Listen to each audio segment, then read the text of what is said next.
Hello, this is Pastor Rick, and I want to welcome you to Lectionary Plus for this Sunday, February the 16th.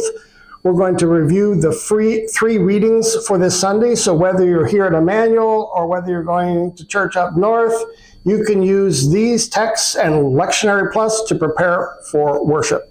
Our three texts are Luke chapter 6, 17 to 26, the Sermon on the Plain, Jeremiah 17, 5 to 10, again, the prophet speaking out against Israel, and 1 Corinthians 15, 12 to 20. Once again, Paul focuses in on the resurrection.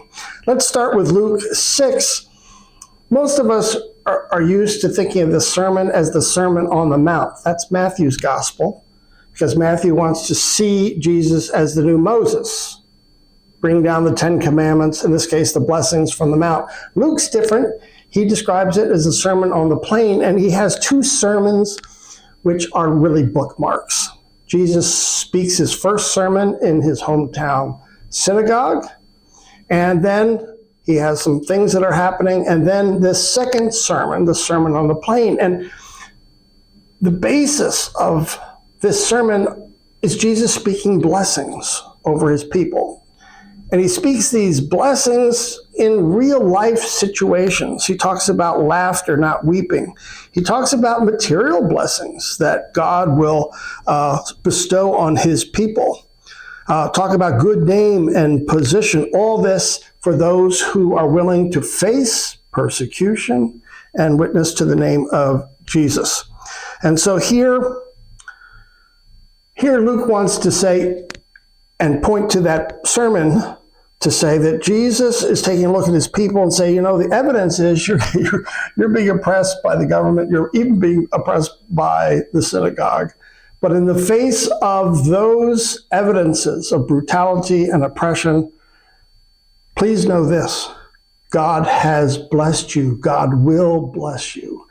And he's calling them to faith, obedience, and trust in God and in Jesus.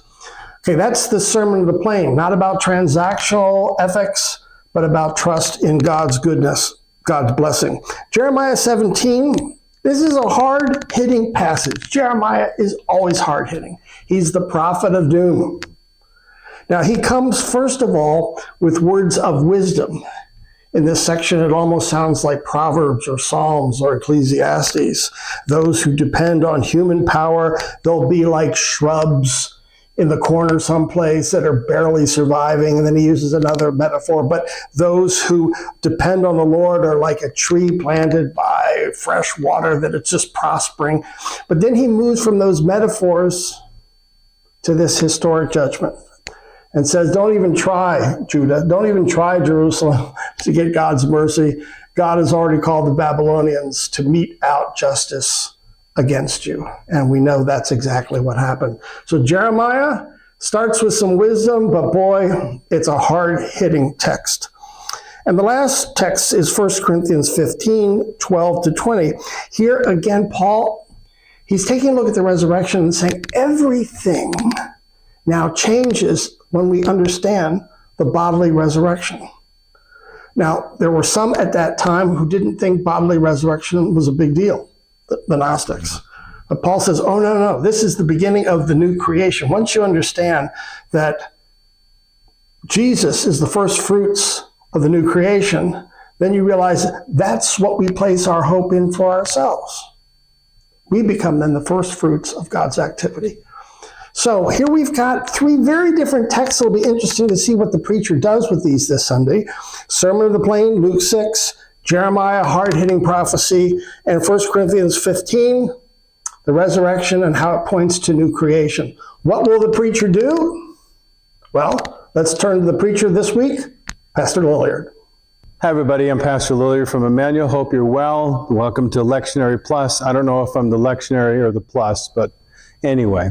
So what I'm supposed to tell you is I'm taping this on Tuesday afternoon, and to let you know that I'm going to preach on the gospel, and it is the beginning part of the Beatitudes, and that's where Jesus starts talking and preaching, and he talks about blessed are those, and blessed are these, and blessed are those, And then he turns the coin over and says, woe to, and woe to, and woe to. And so it's kind of the adage, I have good news and I have bad news. And so the good news is, blessed are those who weep and mourn. Blessed are those who are poor. But woe to those who are on the opposite side of that coin.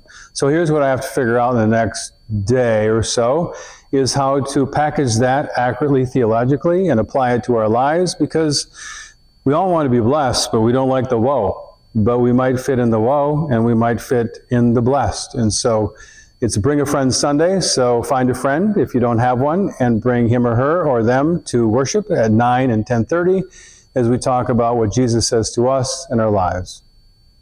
Meantime, be well. God bless.